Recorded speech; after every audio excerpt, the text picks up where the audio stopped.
So welcome back to vibe பண்ணுறோம். So இன்னைக்கு என்ன வீடியோ பார்க்க போகிறோம் பார்த்தீங்கன்னா, ரொம்ப நாளாக நான் வந்து பார்த்தீங்கன்னா ஒரு சின்ன கமெண்ட்ரி வீடியோ போடணும், ரியாக்ஷன் ரீக்ரியேஷன் பண்ணி போடணும் அப்படின்னு வெயிட் பண்ணிட்டு இருந்தேன். ஸோ நீங்களும் கண்டிப்பாக கமெண்ட் பண்ணுங்க. என்ன மாதிரி கமெண்ட் அப்படிங்கிறீங்கன்னா, ஃபர்ஸ்ட் சீரிஸாக போடலாம். ஃபர்ஸ்ட் வீடியோ வந்து பார்த்தீங்கன்னா அப்லோட் பண்ணிட்டு சீரிஸாக கம்ப்ளீட் பண்ணிக்கலாம். என்ன மாதிரி வீடியோ அப்படின்னு பார்த்தீங்கன்னா, நான் இந்த வீடியோ கீழே கண்டிப்பாக கமெண்ட் பண்ணுங்க. கண்டிப்பாக எத்தனை பேர் கமெண்ட் பண்ணுறீங்களோன்னு தெரியாது. எத்தனை பேர் கமெண்ட் பண்ணுறீங்களோ அதில் ஒரு 10 வீடியோ நான் எடுத்து கண்டிப்பாக போட போகிறேன். ஸோ அதனால 10 கமெண்ட் நான் கண்டிப்பாக எடுக்க போகிறேன்.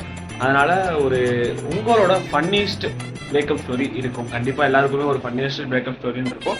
ஸோ என்னோட லைஃப்பில் நடந்தது emotional breakup story. So funniest story என்கிட்ட இல்லை. இருந்துச்சுன்னா நானே வந்து கண்டிப்பாக ஒரு கண்டென்ட் கிரியேட் பண்ணி போட்டிருப்பேன். ஸோ இதை எதுக்கு ப்ரோ நீங்கள் எதை வச்சு என்ன ப்ரோ பண்ண போகிறீங்க அப்படின்னு கேட்டிங்கன்னா, ஸோ நம்மளோட சேனலையும் கொஞ்சம் என்டர்டைன்மெண்ட்டாக கொண்டு போகணும். ஸோ எல்லாரோட சஜஷனையும் நான் கேட்கணும். ஸோ இது வந்து நான் பிரேக்கப்லேருந்து ஆரம்பிக்கணுமான்னு கேட்டிங்கன்னா, கண்டிப்பாக எனக்கும் பிரேக்கப்பை பற்றி ரொம்ப கஷ்டமாக இருந்துச்சு. ஸோ அதனால் பிரேக்கப்பை பற்றி பேசுகிறேன். ஸோ நீங்களும் உங்களோட பிரேக்கப்போட அனுபவங்களை ஷேர் பண்ணுங்கள். அதை நம்மளோட வீடியோ வந்து ரிகரெக்ட் பண்ண போகிறோம். ஸோ பார்த்து வைப் பண்ணுறோம்.